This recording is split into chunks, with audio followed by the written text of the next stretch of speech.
Hi Savvy Savers, I'm Cassie and welcome to Savvy Sense. We would love to have you be a part of our Savvy Sense community here where we love to empower moms to become savvy savers. So go ahead, hit that like button for this video and also hit that subscribe button so you can be part of our community. Let's jump right in. Today we're going to be talking about tips for having a frugal kid's birthday party. And frugal does not mean that it can't be fun at all. It just means that we're basically going to be setting some boundaries for our spending. The first tip I have for you is to set a budget.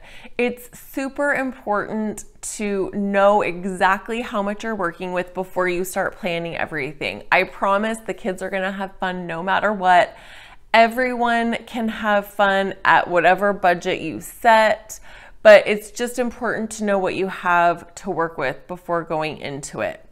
And it's also important to say that just because you want to be frugal in some aspects of the party, say you don't want to spend a ton on food, that doesn't mean you can't be extravagant in other parts of it. So just because you might want to set frugal limits on some things doesn't mean that you can't have more extravagant things in other areas. The second tip I have is to set a theme before the birthday party. Obviously, you'll probably want to talk to your kiddo and figure out what they're into right then, but basically setting a theme also helps you to figure out exactly how much money you're going to be spending on stuff. I remember a few years ago, one of my kiddos was super into Ninja Turtles, and it just so happened that the old Ninja Turtle stuff was going out and the new Ninja Turtle hadn't come in yet, and it was really hard to come by stuff. So I sort of had to pivot. So figuring out your theme really does just help you figure out things before you get going planning. Also important, my third tip is to figure out how many people you want to invite to this birthday party. If you want to have a birthday party with 50 people, obviously you're going to have to make concessions to fit within a constrained budget, rather than if you're having 10 kids over or something like that. So figuring out how many people really is important for you to figure out what kind of party you're going to be able to have. My fourth tip is to use what you have at your disposal to kind of incorporate it into the party. So if you have a pool in your backyard, have a pool party if it's, if the weather allows for it. If you have a shaved ice maker at home, maybe use that as part of your treat, like the gifts that you give the kids for treats. Figure out what you have and what you're working with so that you're not having to kind of pivot and make purchases that you don't necessarily need to if you have stuff on hand that you can use already. Or maybe you have a kiddo who had a mermaid birthday party a couple years ago and you held on to a couple of the decorations, and now you have another kiddo who wants to have a mermaid party. You've saved yourself a little bit of money and time because you already have those decorations on hand. So figuring out what you have and working with what you have can really help you in the end. All right, so now that you got those beginning stages all figured out, all that important information, now we can talk about different parts of the party. So the first would be venue. That's super important to figure out. Where do you want to have this party? Some frugal ideas are to have it in your backyard. Maybe you have a trampoline and you can have a trampoline party.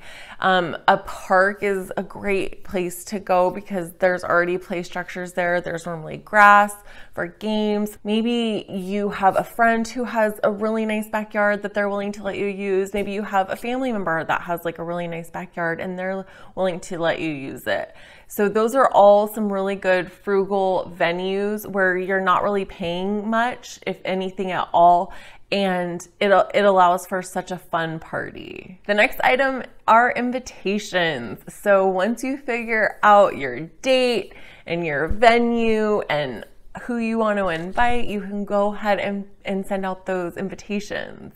So a couple different frugal ways to send out invitations would be, you could use Evite. I know almost everybody uses that. There are a ton of other different online invitation sites that you can just quickly go on, put in the information, and then email those out if you're able to, if you know those email addresses. Another thing that I like to use, because I like to design my own in Canva. So and a lot of things in Canva are for free. You don't have to have the pro to use a lot of it. So you can, and they have all these templates too. So you can just do that and then text it to the people that you want. That way you're not having to shell out for invitations. All right, now that we have that figured out, the next thing I want to talk about is food. So you can do food very frugally a few different ways.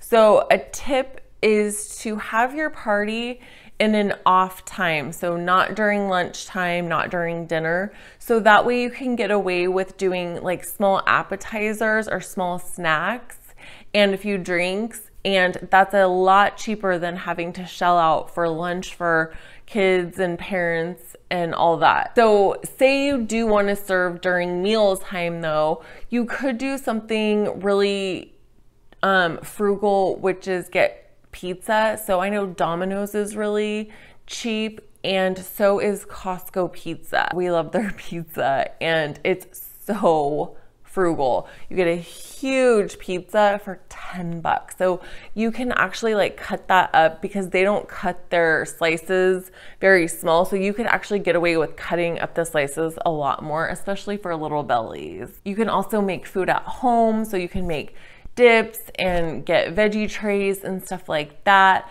and make it super cheap at home so that it looks great, it tastes great, but it didn't cost you money to have someone else prepare it for you. Now for cake and cupcakes, I recommend a couple different things. Costco has a really cheap sheet cake that we really like there. And you can fill out the paperwork to have them put, you know, happy birthday and whoever's name it is. Or there's also a regular grocery store near us, Safeway. So I know Safeways aren't nationwide, but I'm sure you have a grocery store that's near you. You can get 24 cupcakes for 10 bucks and they will put whatever color icing on it that you want. One year what I did is I had them do all of the cupcakes for me and I had them do blue icing and it was a Sesame Street theme. So I just bought those little eyeballs and I put the eyeballs on it and then I cut a cookie in half, like a little teeny tiny cookie, and put it in there and made him into Cookie Monster. It was super frugal, so cute, and it was such a hit at the party. So you can get really creative and it doesn't have to cost you a whole bunch of money. Of course, you can also just make a cake or cupcakes at home as well, and they will taste so yummy. They're made with love, and they are a fraction of what you're going to be paying someone else to make them for you.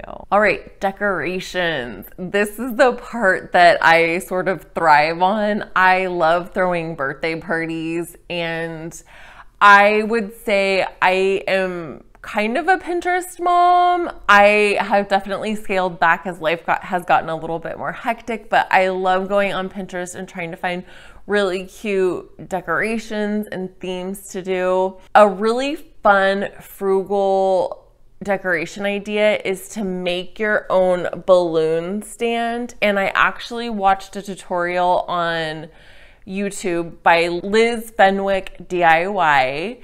And she shows how to make this balloon tower. I got the balloons at Dollar Tree. I got everything at Dollar Tree. And then I put a number on the top and it was a hit. So that's one fun, frugal thing to do. I know there's also balloon arches, and really they sell the little tape things at Dollar Tree as well, and all the balloons that you would ever need.